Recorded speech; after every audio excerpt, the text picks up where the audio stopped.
Welcome সবাইকে। আমি আবার চলে এলাম তোমাদের কাছে আমার সারাদিনের একটা ছোট্ট মিনি ভ্লগ নিয়ে।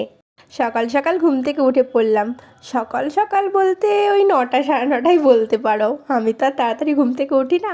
তারপর ছাদে ব্রাশ নিয়ে চলে গেলাম ব্রাশ করতে। রোদ পোহাতে পোহাতে ব্রাশ করতে কার না ভালো লাগে বলো। আর তারপর নিচে এসে একটু স্কিন কেয়ার করে নিলাম। আর বলি বোনকে একটু আয় আমার সাথে ক্যামেরাতে দেখ। তারপর নিচে গিয়ে ব্রেকফাস্ট সেরে নিলাম, স্নান করে ঠাকুরের জন্য একটু মালা গেঁথে নিলাম, ঠাকুর পুজো করে দুপুরের লাঞ্চটা সেরে নিলাম। তারপর অ্যাজ ইউজুয়াল দুপুরে তো ভাত ঘুম দিতেই হবে। সন্ধ্যাবেলা উঠে চা খেয়ে তারপর বোন দেখলাম ম্যাগি বানাচ্ছে, টেস্টি টেস্টি ম্যাগি। বোনের হাতের রান্না কি যে বলবো, এত টেস্টি, কি ভালো লাগে। আর এই যে আমার বিল্লু রানীটাকে আমি একটু আদর করে রাতের বেলা সব কাজ ছেড়ে ডায়েরি লিখে একটু স্কিন কেয়ার করে ঘুমিয়ে পড়লাম। টাটা সবাইকে, সবাই ভালো থেকে।